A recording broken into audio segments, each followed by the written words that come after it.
guns and that in this room, you are unleashed. The handcuffs that you're carrying, they're not on you anymore. They're on the criminals. And whatever you need to get it done, we're going to get it done. They think that they're hardcore. We are so much more hardcore than they are. And we have the entire weight of the United States government behind us. We're not here to second guess you. We're here to have your back, to unleash you, to do your job so you come home safely. Trump's words didn't come out of nowhere. They came in the context of rising political tensions, violent protests, and a growing distrust of institutions, from the media to law enforcement. His phrasing wasn't accidental. It was deliberate, strategic, and calibrated to ignite emotion. You can almost feel the audience leaning forward, waiting for the next line, drawn in by the fire of his conviction, but blind to the consequences that come when one side of the nation starts viewing the other as the enemy. And let's be honest, America has heard this kind of language before from leaders who used fear to consolidate power. But here's the real question: can a democracy survive when its leaders start branding dissenters as traitors? When disagreement becomes disloyalty, when patriotism becomes conditional, that's the danger we're staring at now.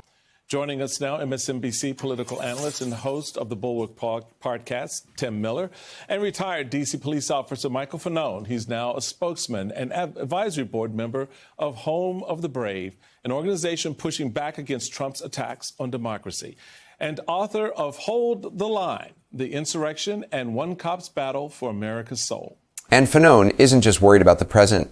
He's worried about what comes next. He said plainly that the real danger lies in who will be attracted to the job under this kind of leadership. Those words should make every American pause, because once law enforcement becomes a magnet for those seeking dominance rather than duty, reform becomes nearly impossible. You can't change the culture of policing when the very people being hired are drawn in by violence. Here's where it gets even more chilling. Fanone believes that propaganda like this doesn't just inspire extremists, it legitimizes them. It tells them they belong, that their anger and aggression are tools of patriotism. And once that mindset takes root inside law enforcement, it's no longer just a political issue.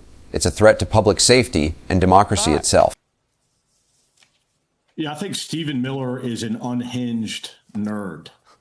And I would venture to say that most law enforcement officers in this country don't take him seriously. And I want to say that saying things like that, while it is incendiary and it's disgusting and it's disgraceful, the policies and procedures that exist in American law enforcement agencies across this country at the state and local level are so ingrained in their officers that listening to, a propaganda speech by Stephen Miller is not going to change the way that those officers, for the most part, conduct their business. What I do worry about is that this is a advertisement or a promotional video for new hires. People that are coming into the career of law enforcement under this administration, who see the brutality, who see the state-sponsored violence, and are attracted to that, and hear things like, take the gloves off. When they spit, we hit. And, you are unleashed. That's what concerns me, is the future of law enforcement in this country and what who is going to be attracted to that profession.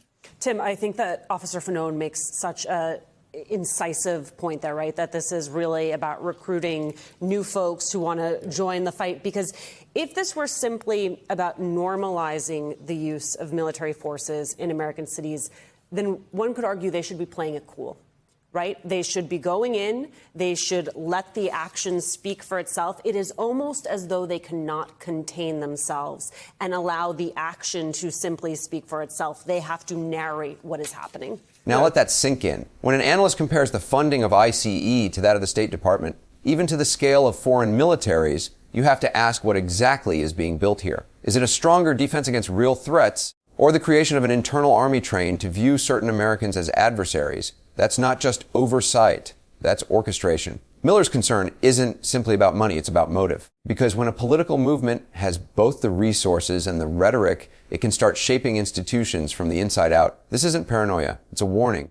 Miller believes that Trump's allies are intentionally crafting a message that will attract recruits who want to be unleashed, who are drawn to the idea of enforcing ideology rather than law. And here's the truly unsettling part. Those recruits aren't being discouraged, they're being invited. Every time Trump or his advisors talk about taking the gloves off, it's a signal, not just to voters, but to potential enforcers who see themselves as warriors in a culture war. And let's be honest, When political power starts merging with police power, democracy begins to tremble. The independence of law enforcement is supposed to protect citizens from exactly this, from political manipulation and authoritarian influence. Yeah, it's intimidation theater, right? Like, that's what that is. I mean, Hegseth was a weekend talk show host, so, like, that's what he knows, theater, and that's what you can tell Stephen Miller's trying to do to sort of butch himself up. And I'm with Fanone. Look, and he said that the policies and procedures are ingrained, in our local police departments, and obviously he's going to know that better than me, and I trust that. This is the issue, though, is that it is intentionally a recruitment effort. Like, they have the resources now for recruitment. I mean, the ICE amount of funding that's going to ICE, if the government,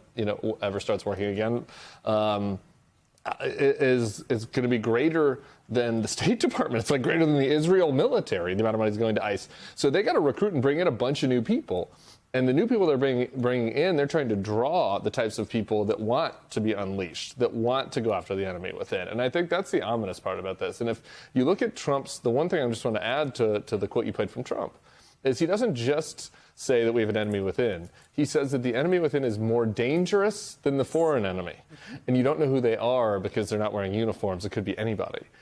Like, that is just laying the groundwork for these new recruits, or maybe existing people that are on board with that, to come in and start roughing people up, start treating people like enemy combatants. And I think it's a legitimate thing for folks to be worried about. I'm worried about it as we're kind of talking today in New Orleans. There's news that they're going to be sending troops into New Orleans, I think, imminently too, on top of Memphis and the other cities that have been mentioned.